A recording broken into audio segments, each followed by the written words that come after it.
All right. Welcome to the show. We've got Kevin Robinson here with us. I meant to ask because I didn't want to fuck it up again. You are always going to try to call him Kevin Robinson is what I feel like. Well, I mean, that sounds more natural for some reason to me. Robbins is also a normal name. I don't know. On my way up here, there was an airport, Robbins Airport up here on Google Maps. You know anything about that? I've ever seen that. Really? I haven't seen it either. Anybody fly planes around here? Look at it, Google Maps. It has Robbins Airport there. I was like, what is that? Kevin owns an airport. Nope, not mine. Must be related at some point. Yeah, there's right? a little town over here named Robbins. Is your family from around this area? Yeah. Okay. Mm-hmm. Yeah. Where'd you go to school at? Crestridge for a time, and then I finished out in Warrensburg. Okay. He's a cougar and a tiger. That's right. But, we got Kevin Robbins with us today, owner of Aerodynamics. And Mike and I got some bows. Got a new bow, each of us. We're excited. And we're going to kind of talk about today. This may or may not be more than one show. It depends on where it goes. But we're going to talk about a few things. We're going to talk about the process we went through getting our new bows. Neither of us buy bows very often. I've had 3 bows since I've really been a serious hunter. One of them I had for a decade. And then the other one I just got, 3 yeyears ago? Yeah, and I really didn't have much of a plan to get rid of it. But we talked to Kevin. We just kind of decided, let's go shoot let's just go shoot and see type of deal. And so neither of us do it much. So for us, it's kind of, I don't know. It's a new experience every time we like buy a bow. Whereas I know there's guys out there and gals out there that, get one every year, every other year. It's just kind of like what they do. They get used to it. They get used to that sort of stuff. We're kind of like, I mean, once I find something I like, good luck getting me out of that. Right. You know what I'm saying? Like, yeah, and there's validity to both sides of that. 100%, yeah. It just kind of is a matter of if you want to stay on top of the technology and if that technology is moving fast enough to make it worth it. Right. Yeah. Here recently it has been. Yeah. So we both got them. Part 1 of the show is going to be talking about just the process of going through it, especially with Kevin and Aerodynamics. The guys there are awesome. It wasn't just Kevin that was helping me. Zach was helping me I'm sure Zach was there too, for you as well. So that process of kind of like comparing what it is you like and what I would even say what it is you aren't even planning on looking at. Does that make sense? Kind of. Because I'll be honest, you had a bow in your mind. I went in there with an open mind, but I knew 99% chance of which one I was going to get. Yep. And I did not get that bow. And I knew it too before you walked in there. And so that's my point is, going in there with like, hey, you might be a Matthews guy, you might be a Hoyt guy, you might be a whatever guy, but going in there saying, hey, I'm going to shoot, what's available, what might fit me, especially what Kevin and Zach and any other bow tech there tells you that this might work for you based on you. Me and Micah are very different shooters, and then me and Andy are way different, right? So what I might like, a guy like Andy might hate. It sounds like for Andy there's only going to be a couple options. Yeah. And his draw length. And what he likes, I know I'll hate. Yeah, like I'm lucky in the fact that I'm probably average when it comes to most things. Very much as so. far as my height, my draw length, and all that. You guys are on total opposite ends of the spectrum. I kind of got that out. Andy's tall as hell. You're short as hell. And he's left-handed. And he's left-handed. Yeah, so that just makes it harder because a lot of times his bow's got to get special ordered. Yeah. Because not a lot of shops are going to have a. Actually, who was the fellow that was? I don't know if he wants to say his name. He was in there when I was finishing up. Big, tall fella, longer draw length than Andy. Yeah. Real nice guy. I know exactly. He's what like, you're talking I've about. got a 33.5 inch draw. I'm like, holy shit. Oh man, he's a tough cookie. I ordered a long draw into the shop, and I won't name any names of whose it was. A long draw? Yeah, so every company makes a long draw option, or almost every company does, and this company's long draw option still wasn't long enough for him. Gosh. So, like, he's narrowed down to one bow. That's it. That fits him correctly. Like, we could get by. Sure. But Right. for him to feel comfortable and shoot at his best, he's got to be at a certain length. And that's just, that's interesting. I mean, if you think of, like, him and I were talking while I was sitting there, can't remember what I was doing. Him and I were talking. His draw length is almost 7 inches longer than mine. And he's not, like, he's 6'7". Yeah. I mean, he's tall. He's definitely not a small he's dude. the only guy I've met in all the years doing this that's, like, outside of the spectrum. Yeah. Like, him and Andy are the same height. He's not any taller than Andy, yet his draw length is 2 inches more than Andy's. Really? I think Andy technically gets by with like a 31.5. I can't remember. If I remember correct. Maybe. Well, and it's got a 32. lot more to do with arm length than anything. Sure, I've got yeah. a guy that's 5'11", and he has a legitimate 32-inch draw length, like just a Long-ass knuckle dragger. arms. Yeah. Well, and I've met guys that are like, Micah's height that shoot at 27. Mm-hmm. I mean, just shorter arms, whatever. But anyway, what we're going to talk about is kind of going through that process, what we did, what we thought was smart, what Kevin will talk about, what he thinks you should do when you're coming in to, try a bow out. And then we're going to talk about, after, like, stuff that Kevin really can't, aerodynamics really can't, do for you, I guess. I mean, you can, but. Can on the technical side of things, but there's only so much time I get with There each you go. guy. Yeah. And so there's, like, for instance, when I set up a bow, I might spend 2 months with that thing really getting it dialed in, and I live at an archery shop. Right. So, like, it could be a 6 or 8 month process for some guy that has to come see me to get these changes done. Right. Simple things that'll make you hold the bow better and make the bow perform for you, because to be honest with you, it's the most important part of this whole deal.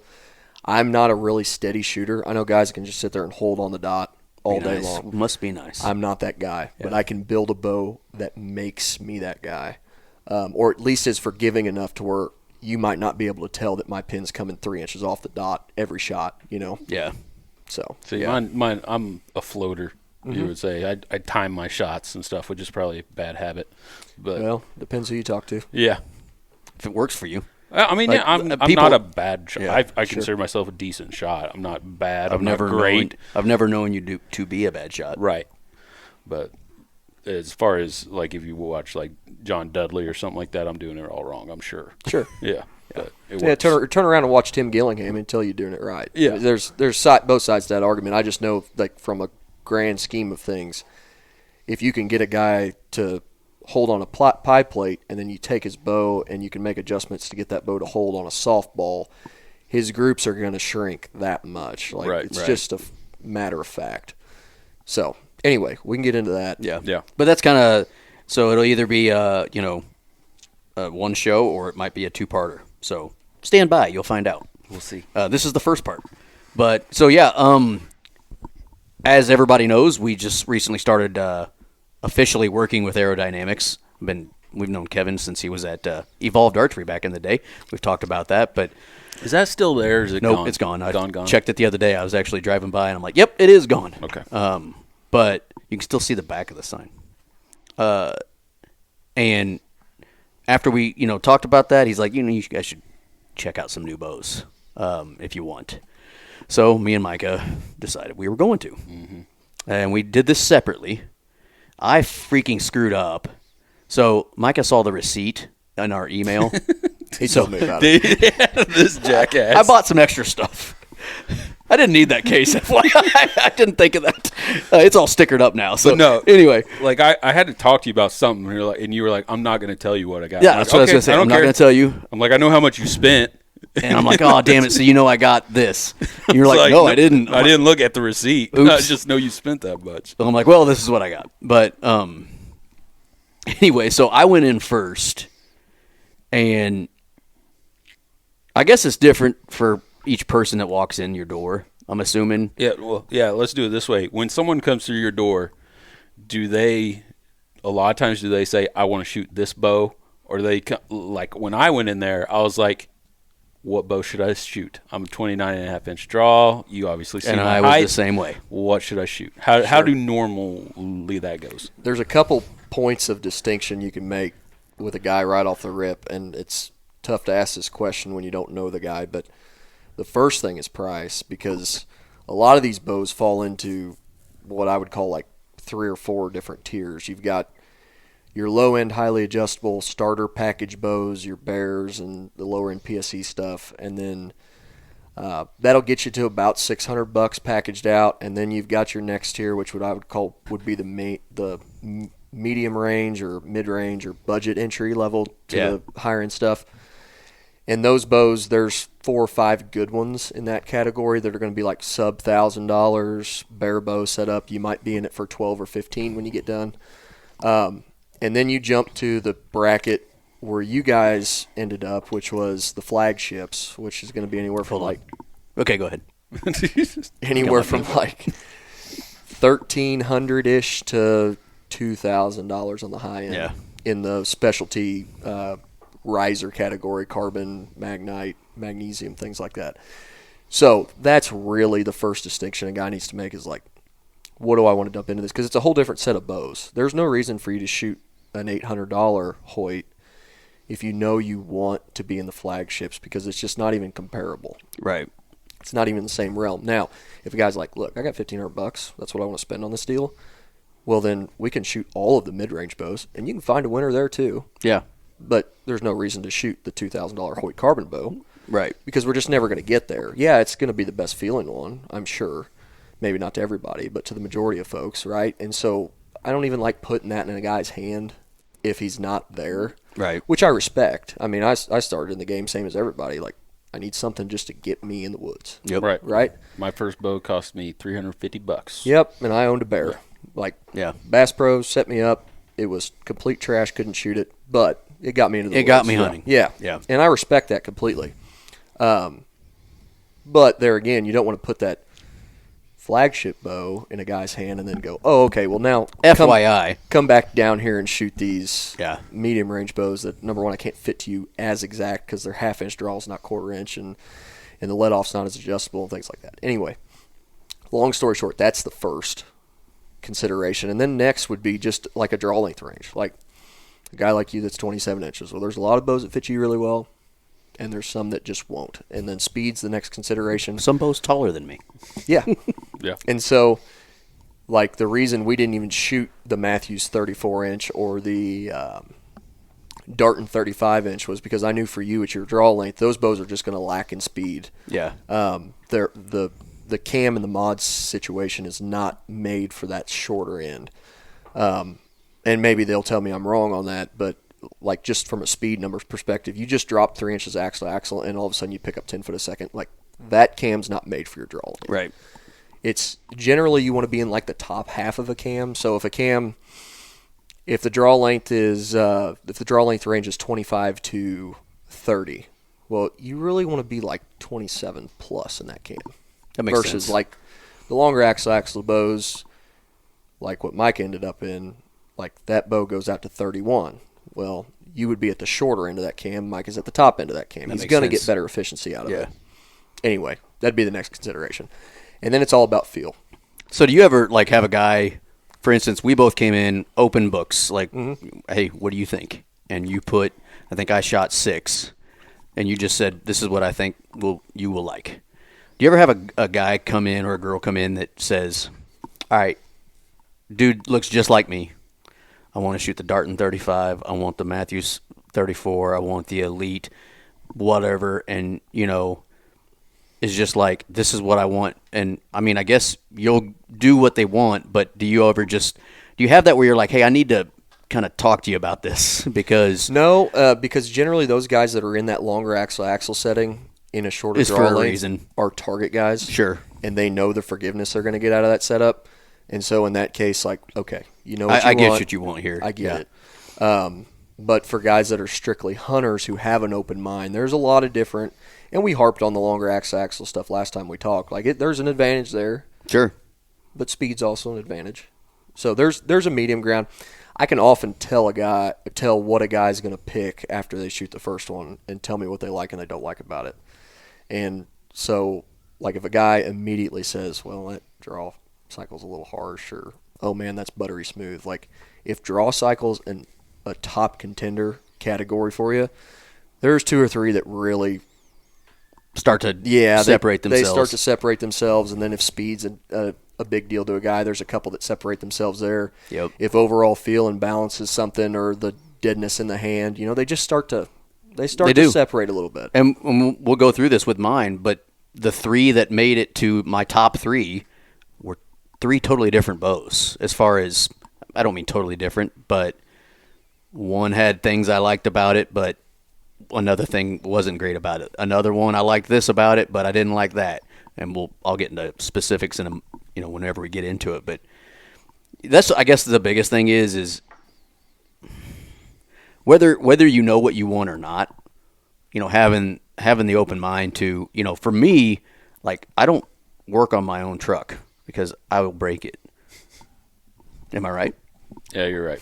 Well, why would I not listen to someone like him or Zach? Yeah. So somebody like, you know what I'm saying? Like, hey, I think the point you're trying to get is the main thing you need to know when you go into a bow shop. Hopefully, you're going to aerodynamics. Know your budget first, and then go from there. And be upfront about it. And be upfront. I mean, it doesn't matter to me. Right. Right. I want to get everybody shooting and get you where you want to be. Yeah. It's a really sucky question to ask right off the rip. Sure. Like, guys, I want to look at some bows. Yeah, like, I mean, where do you think get your you ass should away be? from here? No. Just where do you think you should be? Like, right. What are we looking at here? Because it's not that it's not that anybody's trying to. Maybe some shops are, but it's not that anybody wants to upsell you on anything. It's just like we can narrow about 3/4 of this list just by talking. Yeah, if we can just figure that out.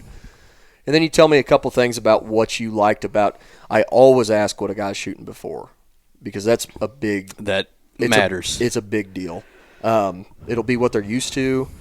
They can tell you what they do and don't like about it, and then it's like, okay, well, this bow's off the list then. You know, we can narrow things down. And that's where I feel like I screwed myself, because I went from the Bowtech Assassin, which I don't know if – was it like their big-time bow back then? Was that their flagship back in 2010? Mm-hmm. Okay, but it's not carbon, obviously, right? It's, and I don't remember it being I didn't buy a brand new, but I don't think they were super expensive at the time. Nothing was back then. Yeah, I mean, like $600 maybe. I don't know. Yeah, $500-600. That's what a bow costs. And I shot that damn thing for a decade.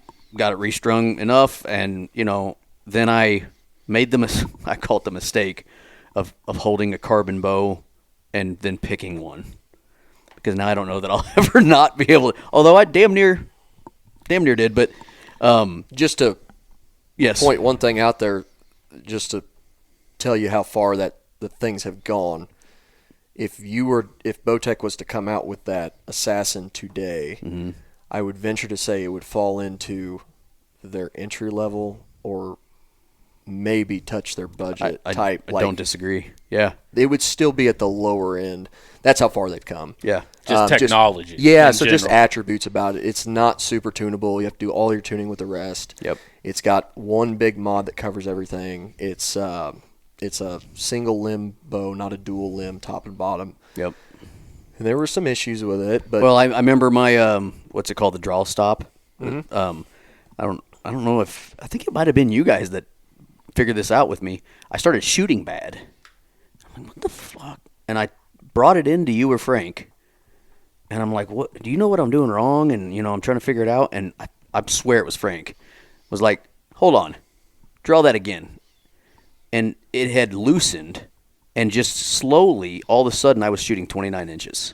Mm-hmm. It was small enough increments every time that it happened that my body just got used to shooting uncomfortably. Yeah. And then he's like, dude, your shit is 2 inches long. And everybody's gone away from that slidable draw stop. It's gone. And so I remember what he did was he fixed it, put white out on both sides, and then marked it with Sharpie. And then when you're hunting, you can check it. And I remember every time I took that out of my case, I checked that. Yeah. Because it was something I'm like, oh, God, if this ever happens to me again, what if I'm hunting? Just stuff like that I don't have to worry about anymore as far as that goes. But, I liked that bow, and it worked for me for a long time. Yeah, there's still plenty of screws on these new ones to come loose. It just won't equal in that. Picked the Elite Era this last time, which would have been 2022, I think. 3. I really don't remember. 2023 maybe. And so this time, I'm not brand loyal. I don't really care. I've had a Bowtech. I've had, obviously, the Elite, which I did not think I was going to end up with. I've never had a Matthews, but everybody talks about them. I wanted a Hoyt last time I went. Shot the RX-5, I believe. Ended up picking the Elite for whatever reasons at the time. And then this time, just like I said, I went in there and you just said, let's get some setup for you. The best thing I was excited about was you set them up. You and Zach took the time to set them up apples to apples. So I knew that every bow that I was picking up was 27 inches draw length and around 60 pounds so that I could, shoot them comfortably and not have to struggle and all that, right? Yep. Is that what you're shooting now? No. It's just 60? No, I'm shooting 70. Okay. We'll talk about But why. there is a story to that, Yep, too. there's a big story to that. We weeded one out because it was... One of the final two got taken out because of it. And he just hung them up. And if you've ever been to Aerodynamics, they've got a cool range where you can shoot just straight into, a hardboard target and just kind of get used to stuff. And they've got a full, up to 40... Yeah, 45 yards. Yeah, from the red line. We can stretch it to 50 if we needed. Yeah. So anyway, I just started shooting. I started with a Bowtech Alliance. Is that correct? First thing I said about that thing, this feels good. I like starting guys on that one. Yep. And it hasn't been my first choice in the past, but this Alliance bow I like it a lot. It just it felt comfortable. It felt easy to pull. It might be the smoothest bow I've ever pulled back. Yeah. Yeah. And it made it into my top 3. But I shot that, I think, twice, put it down. Next bow I shot was the Matthews Arc. Mm-hmm. Immediately didn't like it.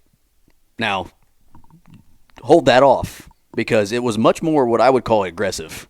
Aggressive. It felt like it wanted to, kill what I was, aiming at, if that makes sense. That's a good thing, right? I was like, well, this is a hunting bow.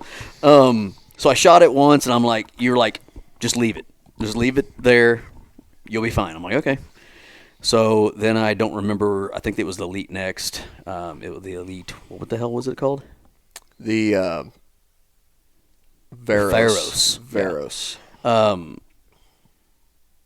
I think I pretty much put that one away immediately. That was the first bow I put away.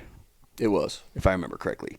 And I don't know why. I think it was just I shot that Alliance, I shot the Arc, and the Elite just felt meh in all categories there. It just didn't feel like it matched up to either of them.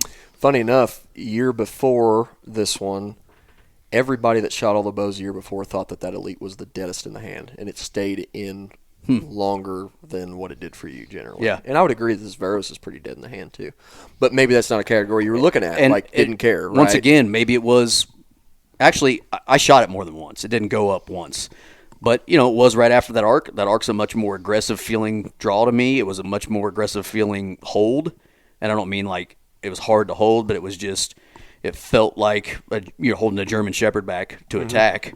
Whereas, I don't know, the Elite just, it didn't feel as comfortable as the Bowtech did, and it didn't feel as aggressive as the Matthews. And then I went from that to it was a Hoyt. I just don't remember which one. It was before the RX-9. Yeah, we shot the AX329. Okay. Yep. And I was like, oh, that's pretty sweet. I like that. And then there was one in between those two. Darton? No, I didn't shoot at Darton. Was it another Matthews or another Bowtech? I don't remember. That was the first one that went up. Whatever that was. And the only reason we didn't shoot at Darton was because I didn't have a 31 at the shop at the time. I would have had you shoot that bow if we had a 31. But we had the 33 and the 35, and I would consider both those bows a little bit on the long end for where we were at in the camp. Makes sense. Yeah. So anyway, and then I just kept going through them. I was like, and I just kind of, that was the nice thing. Now, you were not very busy when I was in there. Mm-hmm. You had one other guy in there shooting, which was nice.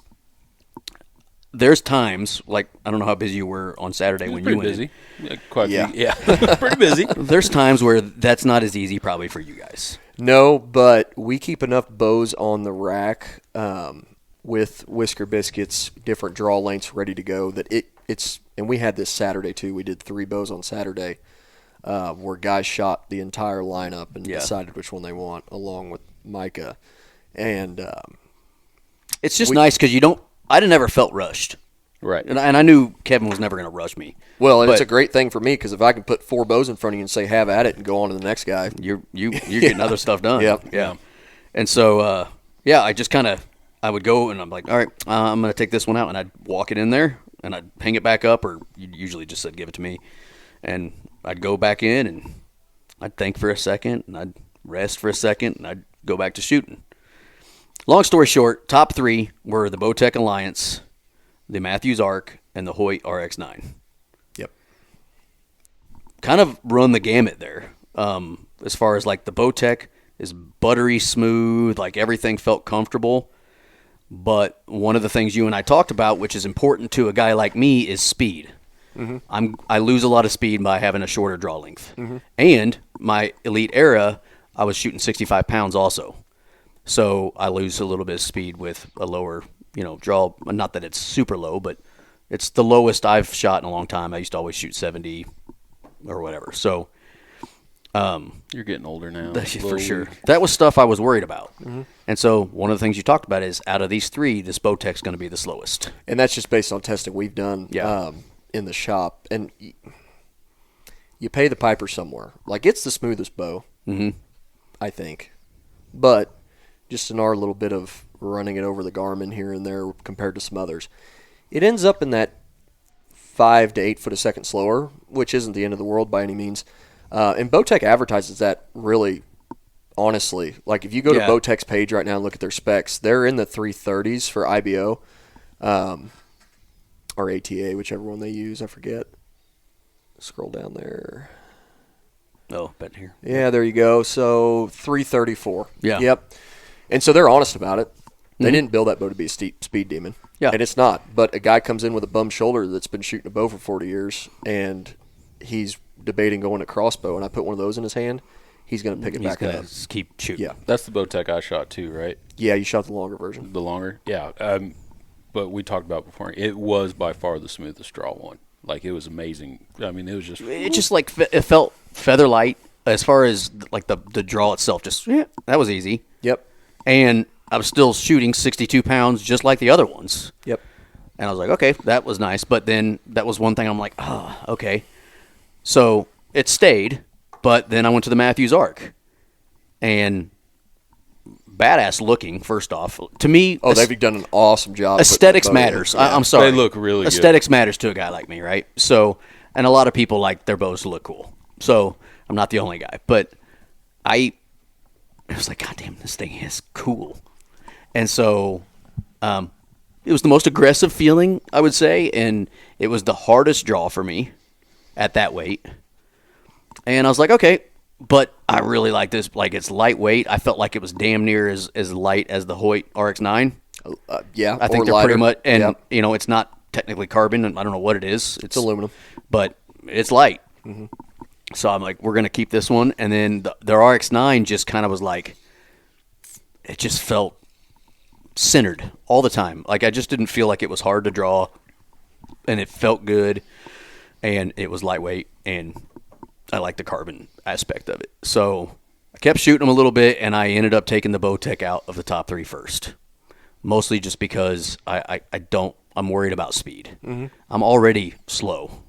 I believe my era is shooting around like 263 feet per second, 260, somewhere in there. To me, that's slow as hell. I realize it's going to kill a deer.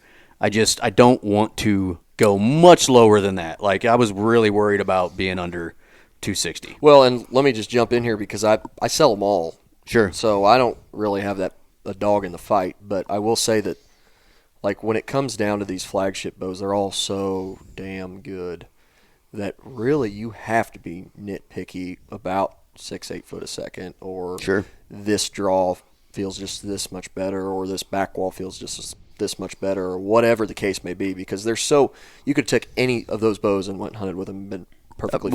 I would have liked any of them. Yeah, for sure. Yeah. I would have been happy walking out with any one of those bows. Right. But did that, and then it was down between the ARC and the RX9.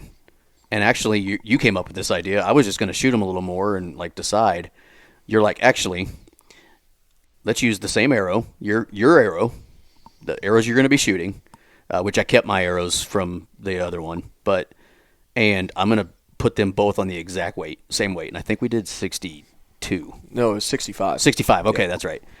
And we're going to shoot them over the Garmin. And we checked draw length too, because that's a big check the draw. Make sure everything, like literally the exact same they setup. They were within the 16th of each other. Yep. And I shot the arc, and it was like, I don't remember or off the top of my head now, like 263 or 270, 283. That's right. And no, because the Hoyt was 277 after we bumped it up to 70. So it would have been 273 and then 269. Okay. That's right. Okay.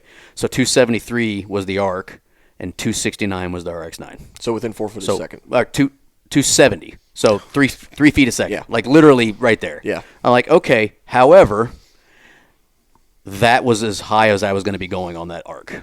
Like it was not easy. It was not. Weight-wise. Yeah. It was not easy draw. I was like, man, that was I almost drop it to 60 potentially. The RX-9, it was no problem. So I'm like, Kev, I could bump that to 70. I don't think have any issue drawing. So you moved it up to 70. We tested the speed, and now all of a sudden I'm almost 280. Yeah. And I could probably even go higher if I really wanted to. So then is the arc faster than the Hoyt when you can only pull a certain amount with one or the other? And that, not picking on those two, it's across the board. You're going to be able to draw more with the Bowtech than you would the Hoyt, and more with the Hoyt than you would the arc, and more with the, so on and so forth. So it's a consideration, and you had a good point. Like, hey, I can handle some more weight with this one, not so much with this one. Let's just see what we can get to. And it's comfortable. Like, I'm pulling that 70 like I was pulling my 65 on the Era, and like I was pulling 60 on the arc when you first had them set up for me. And actually, I feel like 70 on that RX-9 was probably easier than 60 was on that arc. For you, at your draw length. For me, at my draw length. And I should jump in here and say it's different for at everybody. 42 years old or however held on. Yeah, draw length, where your draw length lands on that cam spectrum is a big key. It probably is. I get it. Like, I know bows that would draw smoother for me, but not for you because I'm at a certain point in the cam, and vice versa. Yeah. So at your draw length, the Hoyt won. That doesn't mean at a 28 or a 29 or a 30 that the Hoyt will, because I get plenty of guys that come in the shop and shoot them both and tell me that the arc is smoother. It's just where they land on the draw length. Yeah.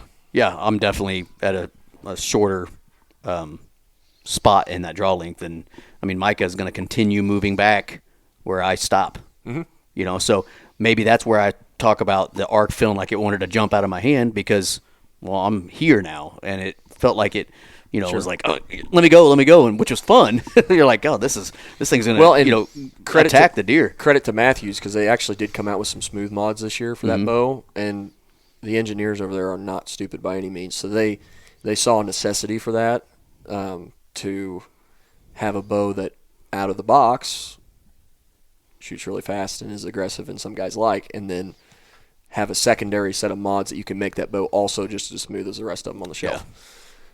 There's some thought that went into that. You know what? The arc almost felt a little bit like my Assassin. Mm-hmm. A little bit like it used to feel in my hand. Well, I would say that both those bows were chasing a little bit of speed rather than... Yeah. And, which is fair. I mean... Sure, yeah. I think back when the Assassin first came out, like that was its claim to fame. Like we're 333 IBO. Like that was the fast bow at the time. Yeah, and out of everything on my shelf at my shop, which is 6 of the major 9 brands, it is the fastest. Right. Yeah. And it was, like I said, it also felt, this is going to sound weird because I don't think it is, it felt smaller to me than Shorter? the RX-9. Yeah, like it just felt smaller in my hand. More compact. Yeah. They're actually the exact same axle to axle. I think you said that. Like I even said that. I'm like, I feel like this is just smaller. You're like, actually, it's the same. Yeah. I even think I put them up, and I'm like, yeah, okay, you're right. But it felt that way to me. Sure. And so anyway, I chose the RX-9, and then your ass, I shot the sandstone one, and I'm like, yeah, I could be happy. This is beautiful. And you're like, you should check out the black one. Yeah. With the gray lettering. We had the RX-10 in the sandstone, and then I had an RX-9 upstairs. Oh, okay. in the black. Yeah, and I'm like, all right, show me that, and you're like, and those two bows are identical except for the tuning system which is really all my problem anyway. Right. I hope you guys never have to tune your own bows. 'Cause I really don't want to. Too damn close to you. Yeah. So at that point, it didn't matter, and I had a black one upstairs that's sharp. That black, sitting the right there. Hoyt carbon in the black is slick. Yeah, it looks really good. And so I figured that would fit you pretty good. And so then you and Zach got it totally set up. So I picked it, and I was lucky enough that it was in stock, and so you didn't have to worry about ordering something for me. So we mounted my sight on it, and you guys had me shoot a few, paper tuned it, I guess, first. You had to make one adjustment, and then the next time it shot was perfect, and then I sighted it in at 20, and it just felt I was comfortable right off the bat. And the biggest thing what you want somebody, I think, to feel when they leave your shop is happy that whatever decision they made, they're happy with. When I left your shop, I was like, nobody wants to spend that kind of money and have buyer's remorse. Right. Or And nobody regret. wants to be on my side of that, sell something some guy doesn't like. Right. Exactly. It sucks. Yeah. Literally the only thing I'm excited about outside of what I just did is the first time I need to put new strings on it, I'm probably going to put red strings on it. Red and black. It's pretty nasty that'd look looking. pretty slick. Yeah. Like that's the only thing. I could probably do it now if I really wanted to, but I'm not going to. It's a gorgeous bow. It's sitting right there. I don't know if people on YouTube will be able to see it, but it's not what I expected to pick. After the era, I never thought I'd pick a Hoyt. Just because of whatever reason, the RX-5 I didn't like with it. Whatever, if it was set up differently than it should have been, or it was out of tune, I don't know, because I can't tell you what that bow was set up like. But I just never thought I was going to get into a Hoyt like I wanted to. I wanted a Hoyt this last time, and I was like, I guess I'm just not going to do it. And it's not what I thought I was going to pick this time, and it just showed itself to me. By taking time and shooting stuff. That's what helped a guy like me. I'm very analytical. Micah knows this. I gotta know what I like, and I have to be confident in it. And if you would have been like, shoot these and do it quickly and watch me, I probably wouldn't have made the same decisions because I had time. Did you get to watch him shoot quite a bit? Yeah, I always try to watch the guys shoot because I can. How was his form? Oh, it's Not bad. Terrific. Yeah, not bad at all. I can nail down if that draw length's too long or too short pretty easy, pretty quick, and then I can make that adjustment without you even knowing I've done it in the setup. Some guys get too much face pressure or back behind where they should be, and I'll make an adjustment in the setup and give it to them and see if they say anything, and then let them know later, hey, I shortened your draw length this much or lengthened this much. This is what I saw. Do you like it better there, or do you want me to change it back? You were doing that with the guy whenever I was in there. Yeah. The older gentleman or whatever. I don't know if that was a new bow or what, but you had him, and he was like, yo, that's nice. It's like, just had to tweak it actually, a little bit. what I didn't even realize I needed this. Needed this is maybe not the right term. I don't know. I didn't realize this was as cool as it could be. When you set up everything, I think Zach set my peep up for me, and then I went over and he's like, all right, check it out. And then I think you had me pull it back again, and you're like, hey, can you see daylight around your housing? I'm like, yeah. He's like, good. Well, I've never been able to really see daylight around my peep and then the housing, so where I have the entire housing in my peep. Mm-hmm. I mean, it's probably been close, but this one, it was like, is this how it's really supposed to be all the time? Well, and there's a little bit of a different discussion there. Zach was going, so we have LED lighting in the shop, and LED lighting makes those peeps grow. Okay. And so when you go outside, that peep's going to shrink up on you. All of a sudden, it's going to be small. Right. So we want, in the shop, we figured out about how much daylight it takes. That makes sense. To where when you step outside, it's going to be like perfect. No daylight around. You'll be able to see the whole ring right there. Smart. So we always like to see, we ask guys, hey, can you see just a little bit, like 1/8 of an inch, 1/16 of an inch around there? Yes. Okay, cool. And a lot of time, if a guy's unsure, I'll just have him walk outside and check it. Yeah. I'll be damned. Well, it just kind of, I just felt like it was. And Zach was probably like, can you see daylight? And you were like, yep. And he's like, cool. Yep. I know what I'm doing. I'll take it from here. And then when we shot it, what was funny is, what the hell did he say? I don't remember what he said, but when I shot it to shoot, I remember saying to him, I always struggle shooting inside. Like, this is where I've shot. So if I used to stand right here where this deer is, I could open up my basement back when I didn't have a finished basement, that door continues on another 30 feet. And so I had like a full 25 yards in here, something like that. I can't remember exactly what. And but I could never shoot because I had these fluorescent lights and I just could not see. Just doesn't look right. Yeah. And so I never would shoot in here. And I'm always like, is it just me? Your shop, the lights are high enough and they must be a good enough light where I didn't notice it as much. But I felt really comfortable right off the bat, which I was surprised with. But I was just dead ass excited when I left the shop. I'm like, hey, we got a freaking Hoyt, got a new case, which I ended up not needing, but I was still excited. I remember Micah. What was the phone call we had? You're like, geez, man, how much did you spend? And I'm like, well, I did this. He's like, you just got excited. I get it. You got excited. I'm like, I did.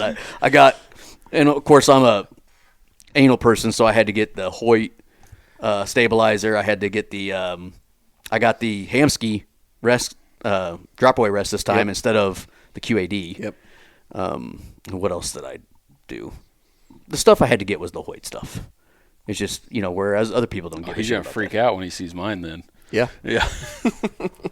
Am I? Yeah. Well, you're gonna be upset. It's gonna upset you. Oh, I know. Yeah. I already know you go aftermarket, and that's smart. Well, it's not. I go aftermarket. We'll get into it. So I had a lot of the same experiences that Nate did. I ended up with the Hoyt Alpha AX3, correct?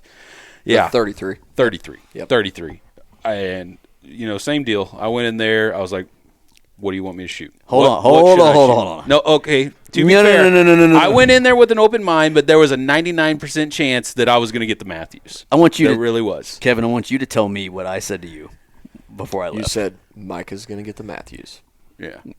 And I mean, I've always every Matthews that I've shot, I've enjoyed shooting the Matthews.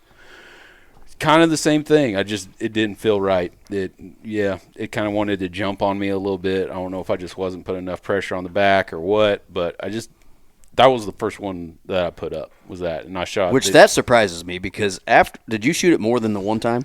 Yeah, I shot it. Because after the first time I shot it, it like really quickly grew on me. So Zach was watching. He was busy with other customers, so Zach was watching me a little bit, and so I shot the Hoyt. Well, the first one I shot was the Bowtech. Loved it. It was nice, smooth. It made it to my top two. And then I shot the Darton. Was it the 35? 33. 33. Yep. So I shot the Darton 33. Which, just a little input here, that is another one that has been on the smooth radar, right up there with the Bowtech. It was really smooth. Yeah. I liked it. It was a nice bow. And so the last one I shot was the Matthews. I'm going to save it for last because I know that's what I'm going with. So, so I shot, did it. And I think on my second arrow, I had where it came and I accidentally hit my trigger. I was like, that thing like jumped. And so Zach saw it and he's like, here, let me have it. And so he checked the timing. He's like, timing's on. I shot it again. And I could have been a little scared when I was holding it. I just felt like it wanted to jump. And so he took it again. I shot it 2 or 3 times. He took it again. I shot another bow in the meantime. And he's like, hey, I took out a twist in the string. I shot 2 arrows. We look at each other. He's like, "Yep, just give it to me." Yeah. He's like, it's not for you. It's just not for you. He told me, he's like, you would have a hard time getting over that. Me personally. He's like, you're not going to do it. It's not going to be fun if you pick that bow. So I mean, I was like, okay, and then I narrowed it down from there. And the only reason I went with the Hoyt is because kind of the same as Nate, like. It's got that little bump in the draw, when you're coming back. It's got that little hump to get over. Once you get past that, though, it just felt so balanced and so just on the money. It just felt the most comfortable, so that's the one I went with. You said to me centered.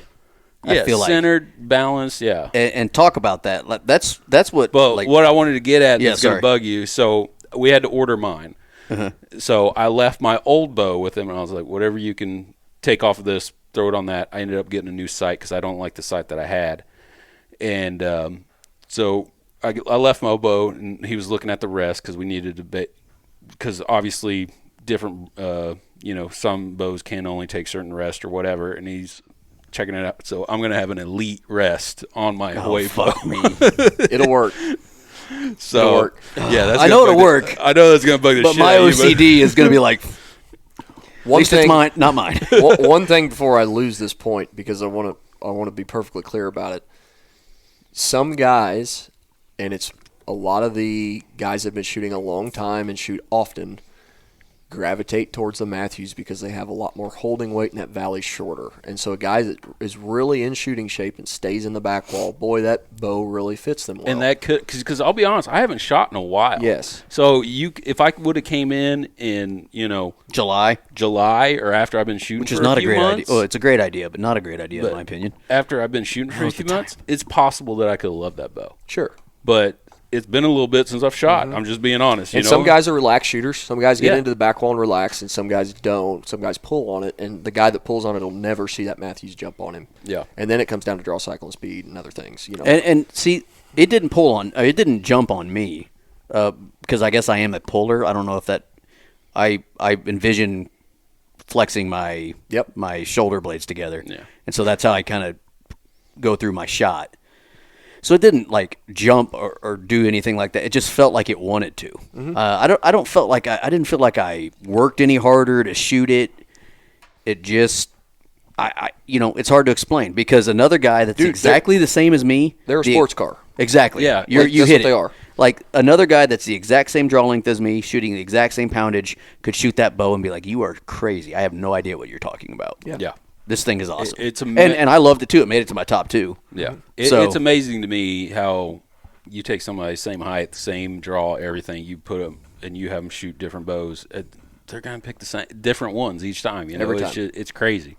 And we do a lot of dartons at the shop, it seems like. And that's the other thing I was going to ask you. Do you feel like if there was not a name on bows that people would pick different brands sometimes? I don't think so. No. I just feel like everybody's got preconceived notions. Mm-hmm. My first bow was a Bowtech, so like that's what I thought was the best bow at the time. I didn't really care. I don't have that brand, thing going on, but and this is going to sound weird because I realize Darton is like a trailblazer, I think in the archery game.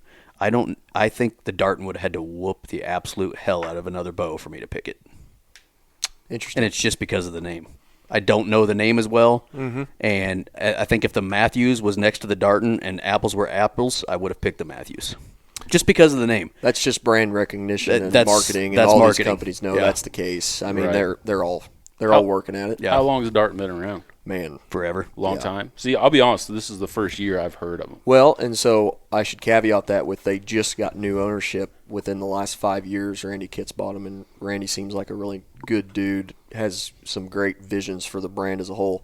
And so he jumped back into the hunting side of the bow game with Darton here in the last 5 years, and they've been putting on a show, man.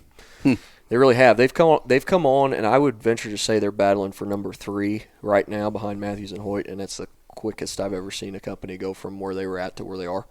Like, they're doing a good job. Yeah. Have you ever shot, is it APA?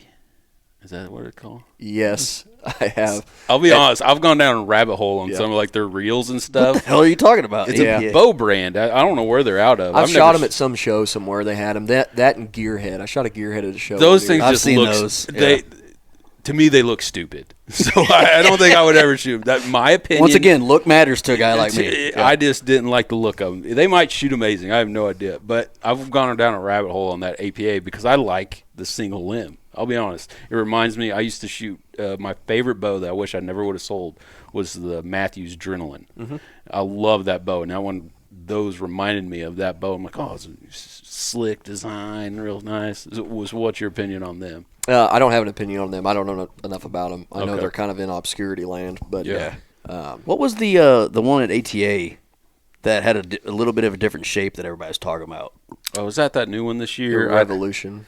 Is that the one with the big old freaking? No, it was the one with like the limbs. Yep. Almost looked forward. That was the Revolution bow. Okay. At that's ATA the brand. Yeah, Revolution. Okay. I believe so. Somebody could check. Yeah, I just saw some stuff at ATA, but yeah, and brand recognition, like it matters. I mean, marketing matters. Like I remember, I don't think they're a bow company anymore, but Athens Archery, are they? Nope.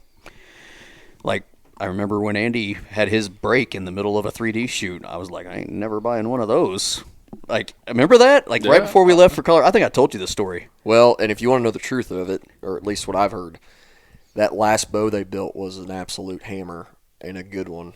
And Bowtech sued the absolute piss out of them and put them out of business. I hear that happens a lot in archery world. That's what I've heard too. Yeah, a lot of you're stealing my stuff. Oh, you're stealing my stuff, sort of thing. I'm not in the know, but that seems to be a big part of it. Who knows if it actually is true or not? But it makes it makes it hard for the little companies, a little guy, or someone trying to make something really cool. It makes it hard for them to do that. Yeah, especially when technologies kind of are close and things can be the same and same-ish. Well, a lot of them share the technologies. They'll sell this and that and let other company XYZ use it and whatnot. So there's a lot of that. But you shoot all those bows side by side, and they each have their place. Yeah, and it's a different guy that picks each one of them. Yeah, it's fun to watch. That's the biggest thing to me is just it was interesting that both of us. If you would have told me to bet on what I would have picked, I would have not. I wanted a Hoyt, but I don't think I was expecting one. And I guarantee you he wasn't expecting to walk away with one. So that's what's interesting is, you've got the guys that go in there that are probably like, hey, I want the new arc. Like, let's do this. A guy came in when I was in there and was talking about the lift, I think. Mm-hmm. He's like, I want that new lift and I want this color. Mm-hmm.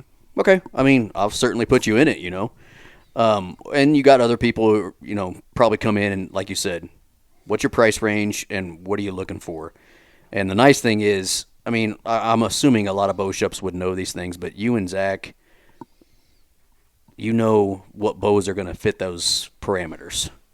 If I said, hey, I'm short as hell, and I don't like a big bow because I go through the mountains of Colorado, I've talked to you about this. I don't know that I'd ever want a 34 because, golly, I guess I could use it as a walking stick. Yeah. Damn thing's half, 3/4 my height, and I'm hunting with it. You're not going to put a 35-inch whatever Darton or whatever the hell you guys were talking about in front of me because I'm not going to like it. I'm not going to pick it. Right. So, asking those questions, you can put a lineup of bows in front of somebody and then, they can feel really confident in that decision. Right. Well, and the other side of that is I've played around with them a fair bit on the hunting side of things, but Zach's a target archer, and that's what he focuses on, and so he's got a different perspective on it than I do, and he's shot almost every one of them on the shelf, and so he knows where he likes to be or what fits and what works. And I feel like Zach and I need to have discussions about another type of bow here soon. Is that right? Yeah. Zach got a recurve. He got a longbow. Yeah. And when I was in there the time before that, he was shooting it. He had just got it, I think. Yeah. I was like, oh. What do you go with? I don't remember what it is. I can't tell you. I don't know anything. But I started talking to him about it's a Black nice Widows, bow. and I'm like, dude, I want a Black Widow I so know, bad. man. And he's like, oh, do it. Just come in and start shooting with me. And I'm like, oh man, that could be a bad rabbit hole I want to go down. But I'll go down it one day. One of these days, the plan was to master compound and then move into that. And well, good luck. Yeah, I was gonna say I don't think I'll ever get there. Exactly. Man, there's very few guys that can say they've mastered it. Right, right. Because as soon as I feel like, I'm on a heater, I'm like shooting my ass off, I get humbled somewhere. Yeah. Well, we used to do a lot more 3D than we do now. Like back when we were first going, we would go to as many 3D shoots on the weekends as we could. Back when Evolved had theirs, there in Warrensburg. Yep. We would go as many places as we could. And I remember Carrollton. I think it was Carrollton that year. I'm just shooting. I'm just beating. It was me and Russell, actually. I'm hitting every freaking. I'm feeling great. Even if I'm not hitting a 10, the shot on that animal, I'm worried about hunting, right? Mm-hmm. So that shot on that, I'm like, that's a hard shot. I don't care if it's a dumbass 8 because of this ring or whatever, right? And then this next shot, I'm like, I'm feeling it. And then I lose 2 arrows. I'll never forget. I missed it. I'm like, what? I'm doing this again. And I did the same thing. And I don't know if I found the arrows or not, but it was like the whole day got ruined because of that. That's how you Pat. get. Huh? Better than Pat ground tuning his. We went to a shoot. Oh man, I forgot about that. Was Warrensburg. Yeah, we went to Warrensburg. It was us three, me, you, and Pat. Yep. We go I there, forgot and we about get that. to like the second to last one. Pat wasn't shooting great that day. He was having a rough day. And I think he sent an arrow flying or something like that. He's like, F this. And he Threw just the takes bow. his bow and just tosses it like a thing of trash. I'm like, okay. We leave in like 3 weeks, bro. But do. all right. I think he bought a new bow. No, that he day. did. On the Did way, he not? He might have. I'm pretty sure he went That's to. when we got his Matthews. That was over Evolved here. was still there because that's where he went. Yeah, that's it. That's That's right. exactly what He's like, happened. I'm going right now. He's like, I don't care. I'm getting a new one. I do remember that. Yeah. Good times. But yeah, so we're gonna hit stop on this when we're done talking. We're gonna hit stop and we're gonna hit start again on the next topic. Sure. Because I think this deserves its own show too. Sure. But one little teaser that we want to put out there. We don't know any specifics yet. You guys talked about this more than we did. So. There's going to be a bow shoot at Aerodynamics put on by Missouri Woods and Water. It's going to be fun. I'm excited. That's all we know. Sometime this summer. It's going to be fun. If nobody knows this, he's already got a range. So he's got an indoor range and like outside you can shoot too if you wanted. Yeah, you also you have league night. Yep. You know, Yep. all that. Yeah, so we're running our indoor 3D leagues currently every Saturday evening. Got some cool ass targets in there. Yeah, it's a full pro Delta McKenzie range, and we run one every Saturday. It's a great time. We had 37 folks show up last weekend to shoot. Nice. Which for a little shop out in the middle of nowhere seems like a whole hell of a lot. Time to expand, bud. Well, He just did. I'm done expanding. It's gonna have to work. I'm pretty happy right where I'm at. So, but we're doing that every Saturday, and then once the weather kind of straightens up and we get through this rainy season or whatever, we'll start having them outside. Yeah. I got a 3D range cut into the woods behind the shop, and we'll do those probably once a month, and then we'll kind of see where this shoot with you guys filters in, and we might hold off both sides of that and focus our efforts here for a month and see what we can put on. So Yeah, it's like I said. If you're somebody, a guy or gal that is in Missouri, in Missouri or Kansas, a good bow shop is worth his weight in gold. Didn't you just say a dude came from St. Louis? yeah, I've got I several thought customers so. from Well, north of I thought St. I heard you Louis. talking about a guy Yeah. coming Saturday. I showed up to the shop on Sunday after doing some other things and walked into the shop, and 3 guys from Columbia were in there shooting.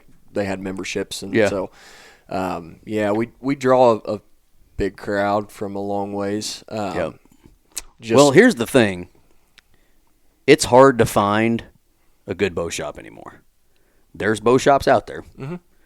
And I'm sure there's good ones in the Kansas City area. I don't know anything about any other bow shops. I literally have never been into another one since Evolved Archery and Aerodynamics. So outside of the one a couple years ago, and that was in St. Louis.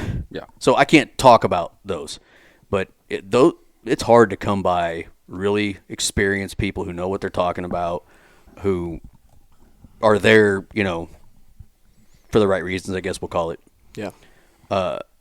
It's worth the drive wherever you're at to go in rural Warrensburg, Missouri. For me, it's a 10-minute drive, so it's really nice. That's never happened. Nothing's ever close to me. 30 minutes from my driveway. Well, and so what makes it different for most folks is I focus on the hunting side of things. I spend a month out west every year. That is my life. Like that's all I work towards every year is the western hunting, which then leads itself to longer shots and being more accurate and trying to get the bow right. And so I focus more on that side of things, whereas Zach, my help there, is a true blue full-fledged target guy, and he is damn good at it.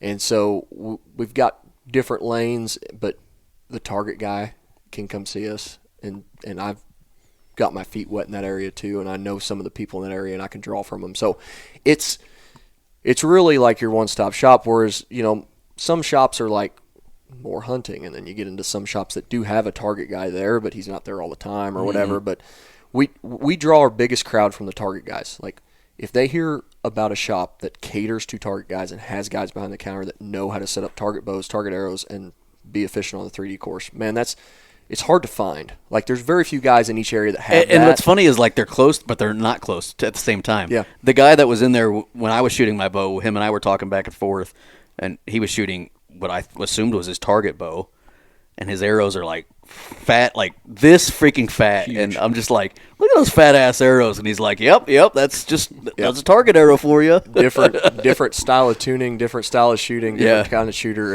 and to make it in the archery shop game, you have to know both. Yeah. Because your target guys will keep you alive in the summertime and the early spring, and your hunting guys will keep you alive in the fall. That makes sense. Yep. Yeah. And by the way, an OCD person like me, now is the time to make the switch if you're going to get a new bow. I know a lot of people wait. Like, I'm assuming you get super busy in the summer. Yes. But you'd probably be happy if a lot of those people would start making that decision earlier. Because then they have more time behind the bow. You know, like, I don't feel rushed now. You know, I've got the bow, it's set up, and I don't feel rushed. I can shoot. Well, and availability is right now. Like, so Sure, yeah. they drop them in November of the year prior. We have this delay in shipping and production where, like, January, February starts to roll around and we start seeing bows. Like, right now the lead times are just about as short as they're going to get for the rest of the year. We start getting to July and August, and you're going to see those lead times go, double what they are now because guys are putting in that many orders. So Yeah. So it'd be a good time to do it, right? I mean, like, if I bought a bow in July, I'd be freaking the hell out. yeah. That'd be I just would me too. personally, because Is there something to be said? Get our bow. Nathan's got his bow. He's going to start shooting heavy within the next month or so. Is that thing going to need tuned up before season, you think? Like break-in period. Yes. Things So move. generally, I like to see him back after the first couple to 500. Okay. That's going to ensure that you don't have any mod screws coming loose that could possibly cause an issue. You don't have any weird string wear that we need to address from cam lean or this, that, or the other. There's a break-in period on the strings generally. It's going to be a couple hundred shots. Peep's going to rotate, and you're going to have to fix that on some models. And some other bows, you get a couple shots on them, and you get comfortable with the bow, a couple hundred. You get comfortable with the bow, and some things might change. Like, you might realize, oh, my peep's just a smidge too low. I'm ducking into it. I've got too much face pressure. Yeah. And hopefully we can address all those things before you leave the shop. or I'm leaning too much more than I thought I was. Or But something. on a day like where Micah came in and we did set up 3 bows, like, I'm a human. I could have missed. You had a little too much nose pressure on that thing. And so, I encourage everybody to come back and see me. I don't charge a dime for it. Like, come back, see me. Let me put it in the draw board. Let's shoot it through paper. If everything checks out, I did my job, cool. You're on your way. Yeah. Go shoot a deer. If not, I'm going to fix it. Yeah. Because it left here not right. Yeah. Or it's moved and you bought a bow from me, and it's fine. I mean, not a big deal. The strings are going to stretch a little bit. I mean, right? They're going to have a little bit of give, so that might throw something off just enough. So, got to think about that stuff. That's a good question. Well, and he just hit the nail on the head. Like, the only thing, one of the biggest things a bow shop has is their reputation. And so if Kevin has a bunch of people that all of a sudden are like, he sucks at getting my shit set up, and, well, that's going to get out. Like, people are going to talk about it. And everybody that comes into your place, like, it doesn't just have to be you. Like, there's some bow shops where it's like, hey, go there, but make sure he's there. Yeah. Like, before I knew who you were, It was Frank. like, I made sure when I went to Evolved, I saw Frank, and I didn't know anybody else that worked there. Yeah. And then one young ass kid helped me one time, I remember, and it ended up being this guy. Yep. That's when you were really young, but it's like, but with your place, does Frank still come in? Yeah. So he's usually there on the weekends, or it's like, here and there. I literally don't have to worry about going. Like, Kevin out of town, I don't care. You've got me, Zach, who's arguably a better shooter than I am. Not arguably, he is. And Frank, who taught me everything I know. So yeah. And if anybody from the Kansas City area knows the name Frank Iupa, they know, where that's evolved. And now, it's kind of funny. We talked about this before, but, he kind of got you started in this world, and it's kind of come full circle. Now you got your own shop, and he's helping you out. Yeah. It's just kind of cool. So, yeah, I mean, that's the biggest thing is, like, you don't have to worry about when to go. no. You probably get it. I texted him, are you going to be in the shop tomorrow? Just I get those texts all the time. But I need to put out a mass text that says, if it's not the month of September, I'll be there. Here. And I'll probably be here on Sundays and Mondays when I'm closed, too. So I'll be there Monday night at 7. But, so that's the first – that's just kind of Micah and I's experience with getting our new bows. Right. We both walked in. We both walked out with something different. I finally got my Hoyt. Now we can drink our coffee like this. Yeah. I think it's a frappe. Frappe? Mocha choco bullshit? Yeah. Yeah. No, and I'll just say this. You guys aren't the oddballs. Like, for whatever it's maybe other shops aren't seeing what I'm seeing, but the majority of bows right now going out the door are Hoyts. Interesting. It just is what it is. And I, like I said, don't have a dog in the fight. I got to sell all of them. Yeah. And I've got to set all of them up, and they're all easy to tune, and it's not a big deal to me. Most guys end up with a Hoyt. Seems like these days. Now, that could very well change next year. Right. It changed year to year. Last year we did a pile of Matthews. Yeah. It's just different year, different bow, different. But this year Hoyt came out with a tuning system that some of the more in-depth guys were looking for. So that's jumped their sales this year a lot, and they kept the same platform essentially as last year, which was a hit. Nobody had any gripes with it. Yeah. So anyway. Nice. So, okay, before we hit the stop button on this one, tell everybody how they can, where Aerodynamics is, how they can get a hold of you guys. Yeah, we're north of Warrensburg, about 15 minutes. That'd be south of Higginsville, about 10 or 12. We've got a little shop off of H Highway. It used to be a little shop. It's not so little anymore. It's not so little anymore. 50-yard indoor range. We're doing league nights. If anybody has any questions about any of that, you can hop on the Facebook page. I monitor it pretty heavily. If you're calling the shop phone or the Facebook page, I do both of those myself. So you're talking to me. And follow us on Facebook, Aerodynamics Pro Shop, and Google Aerodynamics Pro Shop. If you just type in Aerodynamics, you're going to get some weird aero companies that used to be back in the day. They had that name. Yeah. But Pro Shop at the end of that fixes that. So, yeah, if anybody has any questions or just wants to talk bows and figure out what's right for them, I'm available all the time. Phone's on me. So we were closed today, and a guy called me on my way home from town this afternoon, and we had a 40-minute conversation about strings. Yeah. It's just a lot of this stuff isn't a Facebook message or isn't a text message or any of that. I like being able to talk a guy through what my thought process is. So I welcome the phone calls. Yeah. Nice. Okay, so we're going to hit stop button, and we're going to do part 2 of this. Let's do it. Kevin Robinson. Kevin Robbins. Thanks, buddy. Thank you. Thank you.